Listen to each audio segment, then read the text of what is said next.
안녕하세요. 영도중앙교회에서 기획행정을 맡고 있는 김성중 목사입니다.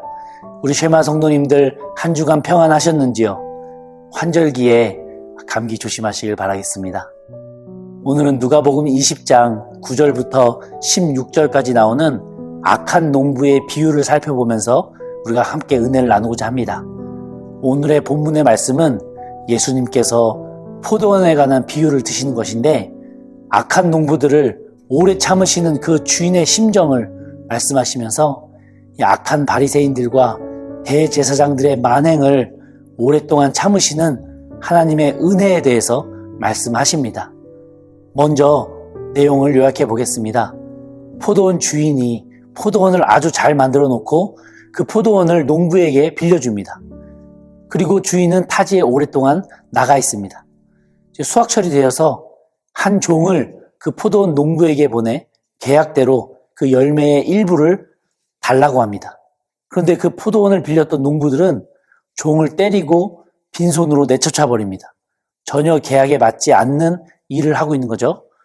주인은 당황했지만 혹시 보냈던 종이 실수를 했던 것일 수도 있으니 다른 종을 또 보냅니다.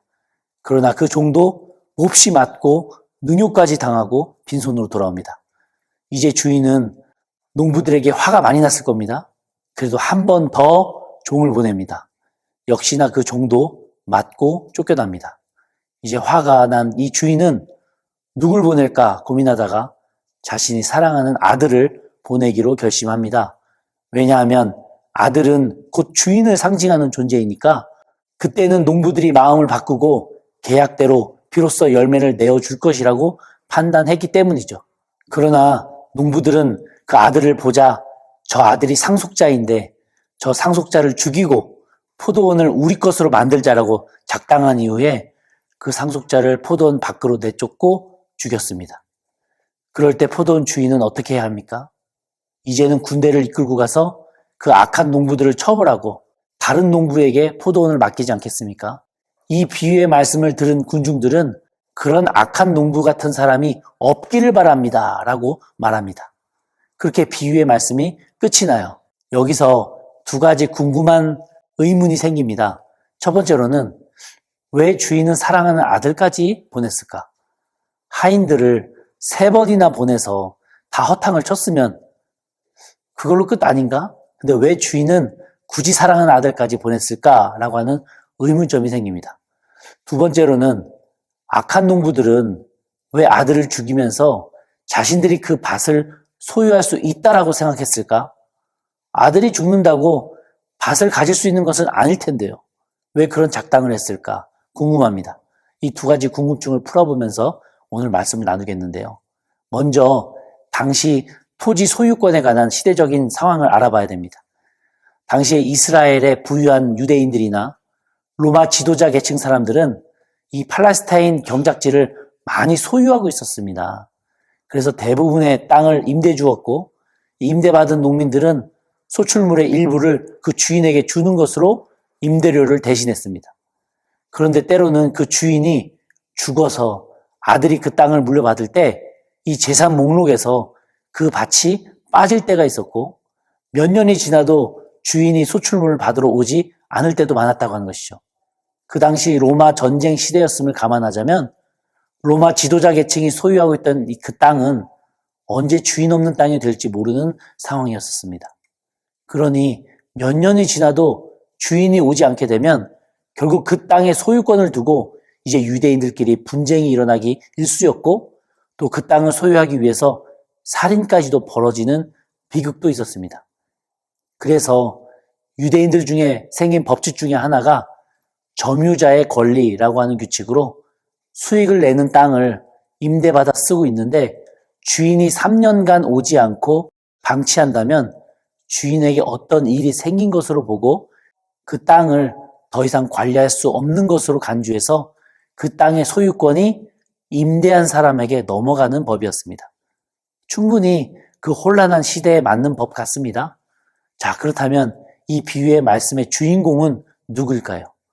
이 비유의 말씀의 주인공은 악한 농부들도 아니었고 아들도 아니었고 바로 주인이었습니다.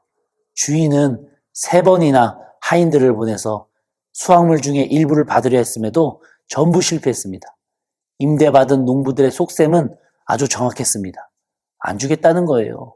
배째라는 겁니다. 그럼 주인은 어떻게 해야 합니까?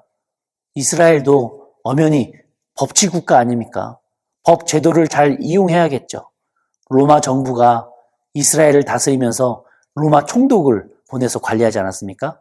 그렇다면 총독에게 찾아가서 고발하고 그들의 만행을 신고하고 로마 군사들을 보내서 그 악한 농부들을 잡아 가두면 될 일입니다. 그 농부들은 계약을 어겼고 더 나아가서 폭행과 능욕까지 하지 않았습니까?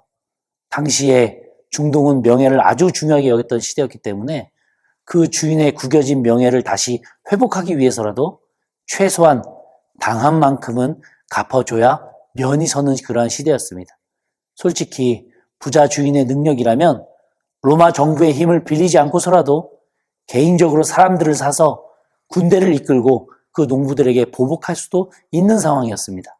그러나 결론적으로 포도원 주인은 자기 종들을 향한 그 악한 농부들의 폭력과 모욕에 어떻게 반응했습니까? 오직 폭력과 보복이 답이었을까요? 아닙니다. 전혀 의외로 이 주인은 평화를 선택합니다.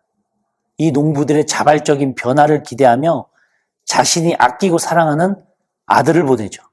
13절입니다. 포도원 주인이 이르되 어찌할까 내 사랑하는 아들을 보내리니 그들이 혹 그를 존대하리라 하였더니 대부분의 사람들은 이 악한 농부들의 행동에 까무러치고 보복해야만 하는 일인데 이 주인은 한 번 더 은혜를 베풀며 자신의 아들을 홀로 보냅니다.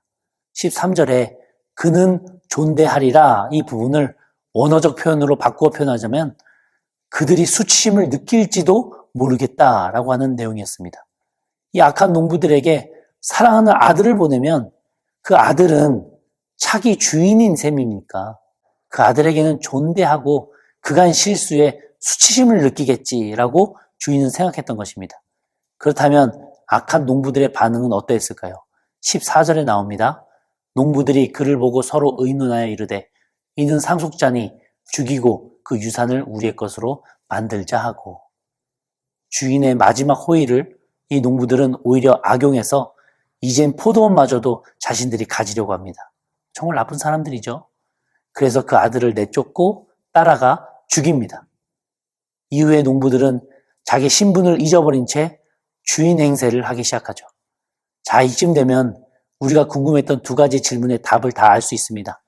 첫 번째 질문이었던 왜 주인은 굳이 아들을 보냈을까에 대한 답으로는 그 악한 농부들이 아들을 보면 수치심을 느껴서 그 아들을 존대하고 변화될 것으로 주인은 믿었기 때문입니다. 그래서 주인은 그들을 고발하지도 않았고 보복하지도 않았고 오히려 더 큰 기회를 주어서 은혜를 베풀었던 것이죠. 두 번째 질문이었던 농부들은 왜 아들을 죽이면서 그 땅을 자신들이 가질 수 있다고 생각했을까에 대한 답으로는 주인이 3년간 그 땅을 방치하면 그 땅은 빌린 사람에게 소유권이 넘어가는 이 점유자의 권리라고 하는 법이 있었기 때문에 그것을 이용하려고 했던 것입니다. 이제 예수님께서 비유의 결론을 내시는데요. 이 포도원 주인은 하나님이시고 포도원은 이스라엘 유대 땅이라고 하는 것입니다. 악한 농부들은 바리새인들과 대제사장들이었고 보냄받은 종들은 선지자들이었습니다. 그리고 사랑하는 아들은 구세주 예수님이셨습니다. 하나님이 이스라엘 유대 땅을 아름답게 만드시고 유대인들을 선민으로 선택하셔서 종교 지도자들에게 영적 농사권을 맡기시고 그들을 잘 양육하라고 사명을 주셨는데 그 악한 종교 지도자들이 유대인들의 신앙을 오히려 망치고 교만해져서 자신들이 이 땅의 주인 행세를 하니 주님께서는 수차례 선지자들을 보내서 돌이키게 하시고 회개할 것을 경고하셨습니다. 그러나 오히려 종교 지도자들이 그들을 무시하고 박해하며 내쫓았습니다. 그럼에도 불구하고 오래 참으신 하나님께서는 이 사랑하는 아들 예수까지 그들에게 보내셨죠. 그럴 때 종교 지도자들은 그걸 악용해서 자신들이 주인 되기 위해서 결국 아들 예수를 죽이며 은혜를 원수로 갚았다고 하는 것입니다. 개인적으로 묵상을 할 때 어떻게 농부들은 종을 때리고 능욕하고 아들까지 죽일 수 있었을까 한번 생각해 보았습니다. 비유의 속뜻을 우리가 알고 있으니 바꿔서 표현하자면 어떻게 바리새인들과 대제사장들은 선지자들을 박해하고 내쫓고 예수님을 당시 가장 가혹한 형벌이었던 십자가 틀 위에서 죽일 수 있었을까 생각해 보았습니다. 결국 죄의식이 마비 되었기 때문이죠. 바리새인들과 대제사장들에게는 죄에 대한 부끄러움이 없었습니다. 자신들이 하는 말과 행동이 악행이라고 하는 것에 대한 죄의식이 마비된 것이죠.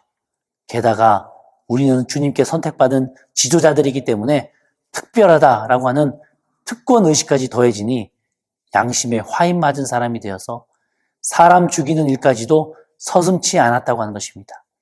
자신들의 죄가 얼마나 깊고 큰지도 모른 채 주님의 큰 은혜를 받은 줄도 모르고 오히려 악행을 저지르는 당시 종교 지도자들의 그 모습을 볼 때 저 역시 저부터 하나님의 큰 은혜를 잊고 모른 채 살아가고 있지는 않은지 되돌아보게 됩니다. 주님의 은혜에 감사할 줄도 모르고 오히려 은혜를 받고 있는지조차도 생각하지 못한다면 내가 가장 불행하고 교만한 사람이 되게 되더라고요. 사랑하는 우리 쉐마 성도님들, 우리는 하나님의 은혜 없이는요 지금까지 살아올 수 없었던 죄인이었습니다. 그런 죄인을 위해서 주님은 오늘 이 비유의 핵심 주제이신 오래 참으시는 하나님을 말씀하고 계십니다. 우리의 이런 악행도 오래도록 참고 계시는 분이 이 포도원의 주인 되시는 하나님이시더라고요. 만약에 하나님께서 오래 참지 않으신다면 우리는 어떻게 되겠습니까?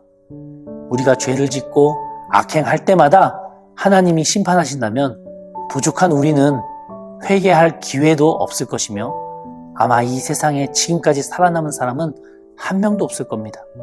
죄의 결과는 사망이니까요. 그러나 우리는 하나님의 무한한 사랑 때문에 주님의 자녀로서 신앙생활하고 지금까지도 살아가고 있는 것입니다. 그러니 주님께서 맡겨주신 일에 열심을 다하며 절대 오만해지거나 내가 주인 행세해서는 안 될 것입니다. 그리고 만약 내가 양심에서 어긋나고 신앙에서 비껴나간 죄가 있다면 절대 방치하지 마시고 길이 참으시고 은혜 베푸시는 그 하나님 앞에 엎드려 회개하고 바로 잡을 수 있어야 할 것입니다. 주님은 지금도 우리를 위해 사랑으로 기다리고 계시는 분이시기 때문이죠.